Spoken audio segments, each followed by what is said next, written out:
For instructors, it is important to remember that the primary goal of learning is long-term retention and the transfer of knowledge.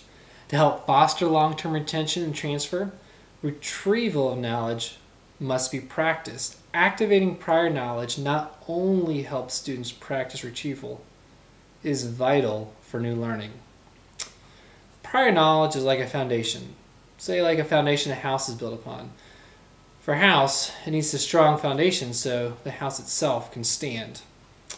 Similarly, new learning needs a strong foundation to be built upon so new and strong and accurate knowledge can be built. There's some important steps and important aspects about prior knowledge that we should talk about. One thing that's important to note is not all prior knowledge provides equally solid foundation which should be built, or for new learning to be built upon. The nature of prior knowledge and the instructor's ability to harness it impacts students. It impacts students' abilities to draw on prior knowledge and to effectively construct new knowledge. One effective practice is rather simple. Instructors can provide minor prompts and simple reminders. This can help students to activate relevant prior knowledge, which in turn allows them to draw on it more effectively.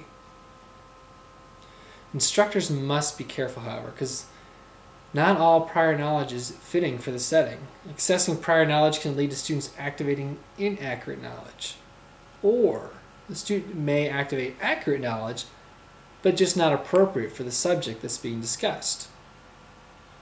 So having discussed some of the aspects of prior knowledge and its impacts, let's examine three types of prior knowledge that need to be addressed.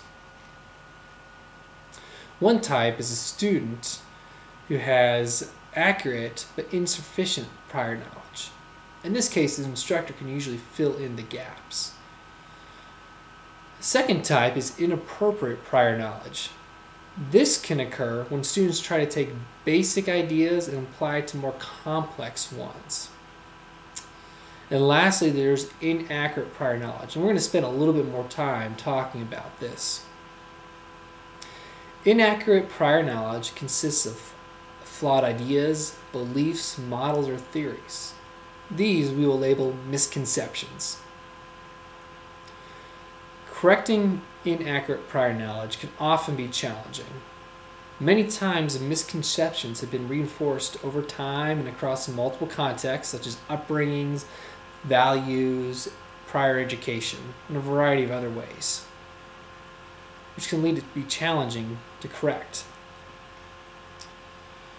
Also, misconceptions could include inaccurate information combined with accurate information, and this possibly prevents a student from seeing their flawed thinking or inaccurate knowledge. There are several types of misconceptions. One common misconception is stereotypes. So with that in mind, let's analyze this concept through my field of student affairs. Now within student affairs, diversity education is seen as an important element for a college student's education and experience. Helping break down stereotypes is one element of diversity education. Student affairs educators often employ the technique of challenge and support.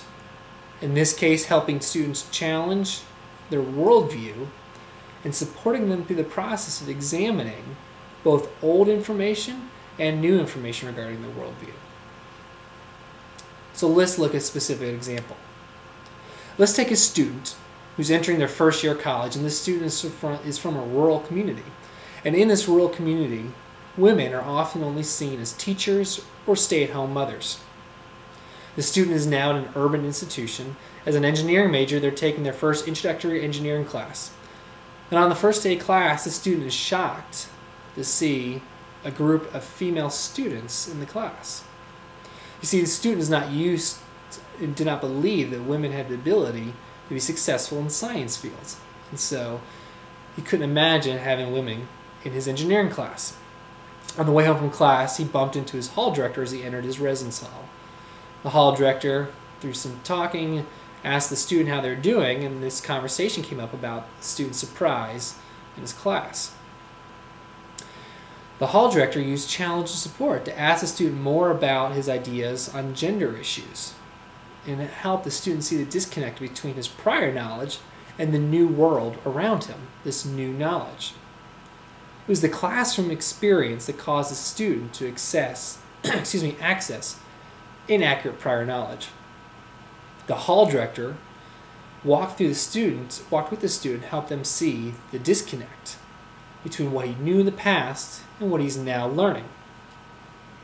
Additionally, the hall director was able to show the students examples of women who were successful in science-related fields.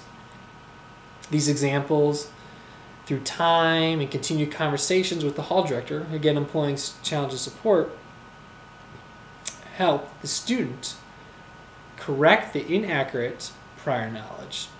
A new, stronger foundation was established.